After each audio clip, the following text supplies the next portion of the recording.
Good morning students. आप लोगों को मैंने प्लेटो के ऊपर बात करने के लिए कहा था, जो अपन लगातार तरीके से काम कर रहे हैं इसके ऊपर।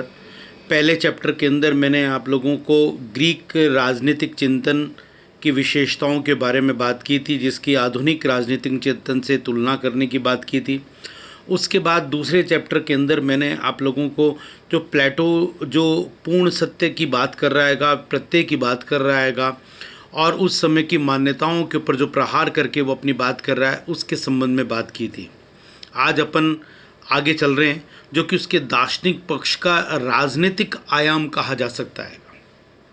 जो दार्शनिक पक्ष का राजनीतिक आयाम है, उसके अंतर्गत प्लेटो ने जो बात की, वो कहता है कि व्यक्ति का मूल तत्व आत्मा है।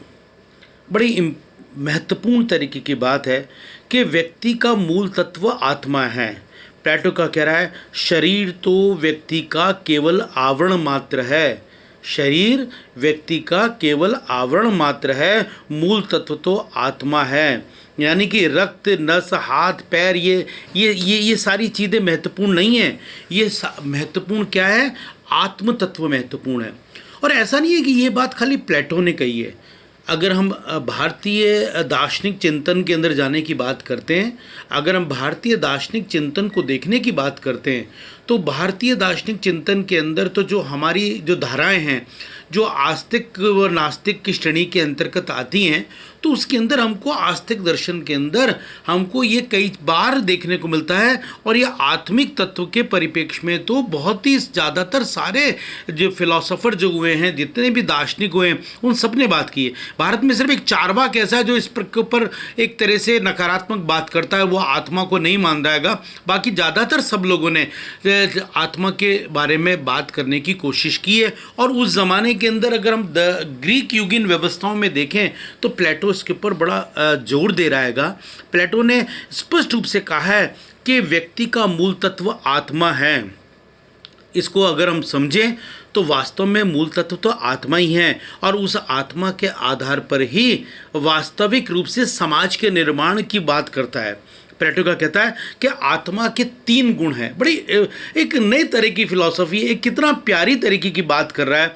प्लेटो कहता है आत्मा के 3 गुण होते हैं। कौन कौन से? विवेक, साहस व क्षुब्धता या तृष्णा या वासना, जो नाम दे रहा हैगा वो ही ये कहता हैगा। वो कह रहा हैगा कि ये एक तरह के आत्मा के गुण हैं। इन तीनों गुणों को ही अगर हम देखने की कोशिश करें, तो विवेक जिसके अंदर है वो एक तरह का शासक के रूप में उसको देखने की बात करता है। साहस जिसको उसको सैनिक के रूप में देखने की बात करता है। वासना जिसमें उत्पादक के रूप में देखने की बात करता है। यानी कि आत्मा के इन 3 गुणों के आधार पर वो समाज के वर्गों का निर्धारण कर देता है। कितनी एक अलग तरह की फिलॉसफी है कि वो आत्मा के गुणों के आधार के ऊपर समाज समाज के वर्गों का निर्धारण कर रहा हैगा, जो कि एक बहुत ही अलग तरह की फिलॉसफी के रूप में है। वो क्या कह रहा है? समाज में आत्मा के इन 3 गुणों का एक विकसित रूप समाज को कहा जा सकता हैगा। कि जब समाज अगर विकसित होता है, अब आप इसको इस रूप के अंदर समझें कि अलग अलग व्यक्तियों में इन गुण की अलग अलग प्रधानता है, और उन्हीं के आधार के ऊपर कोई में विवेक ज़्यादा चल रहा है, किसी में साहस ज़्यादा चल रहा है, किसी में वासना ज़्यादा चल रही है, तो उसके आधार पर कैटेगरी बन रही है। और इन कैटेगरी के आधार पर, इन गुणों के आधार पर ही वास्तव में समाज, जो कि आत्मा का वृहद रूप के अंदर हुआ है, समाज का निर्माण हो रहा हैगा। हर व्यक्ति में इन 3 गुणों का सम्मिश्रण होता है। ऐसा नहीं है कि किसी व्यक्ति के अंदर ना ये एक ही गुण हो, तीनों गुण हर व्यक्ति के अंदर हैं। और लेकिन अंतर सिर्फ केवल है कि हर व्यक्ति में किसी एक गुण की प्रधानता होती है। आप यह ध्यान रखना कि गुण तो तीनों हैं व्यक्ति के अंदर, लेकिन किसी एक गुण की प्रधानता आपको हर व्यक्ति में मिलेगी। किसी में विवेक ज़्यादा मिलेगा, किसी में साहस ज़्यादा मिलेगा, किसी में तृष्णा ज़्यादा मिलेगी। ये स्पष्ट रूप से बाकी तत्वों की मात्रा अल्प हो जाएगी और एक तत्व की मात्रा ज़्यादा हो जाएगी। और जिस तत्व की मात्रा ज़्यादा होगी उसी से उसका निर्धारण होगा। अगर उसमें विवेक ज़्यादा है तो शासक के रूप में होगा, साहस ज़्यादा है तो सैनिक के रूप के अंदर होगा, और वासना ज़्यादा है तो उत्पादक के रूप में होगा। समाज में जिस वर्ग में वासना अधिक है उसे वो उत्पादक वर्ग की श्रेणी के अंतर्गत लेके आता है। जिस व्यक्ति में साहस ज़्यादा उसे सैनिक कहा गया है, और जिस व्यक्ति में चिंतन की प्रधानता है, विवेक की प्रधानता होती है, उसे वो शासक के रूप में देखने की कोशिश करता है। असल के अंदर प्लेटो के अनुसार इन तीनों वर्गों की पहचान कैसे होगी? शिक्षा के माध्यम से ही इन तीनों वर्गों की पहचान हो सकती है। कितना ज़बरदस्त तरह की फ़िलासफ़ी है, कितना शानदार तरीके का इंटरप्रिटेशन है, जहाँ पर वो स्पष्ट रूप से कह रहा है कि इन तीनों वर्गों की पहचान सिर्फ शिक्षा के माध्यम से ही होगी। अतः इन तीनों का विभाजन शिक्षा पद्धति के द्वारा ही निर्धारित होगा, अन्य कोई चीज़ इसको निर्धारित नहीं कर सकती।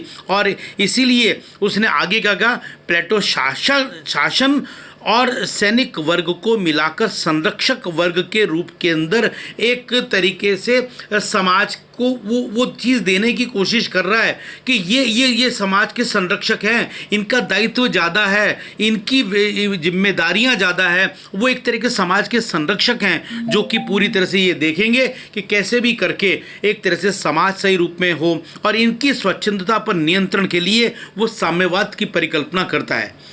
मतलब कितनी बड़ी बात है। वो जहाँ दार्शनिक राजा की बात कर रहा है, कहाँ वो आदर्श राज्य की बात कर रहा है, कहाँ वो पूरी तरह से न्याय के आधार पर तीन वर्गों में विभाजन की बात कर रहा है, फिर इनको पहचानने के लिए वो शिक्षा पद्धति की बात कर रहा है, और उसके बाद के अंदर वो इनकी स्वच्छंदता रोकने के लिए एक प्रकार के इनके ऊपर नियंत्रण के लिए साम्यवाद की बात कर रहा है, जो कि अपने आप के अंदर बड़ी महत्वपूर्ण है। और इसी के लिए एक तरह से कहा जा सकता है कि प्लेटो के विचार का राजनीतिक पक्ष अगर अपन देखें तो वो एक तरह से दार्शनिक राजा का निर्माण करना है, जिसके ऊपर अपन कल बात करेंगे।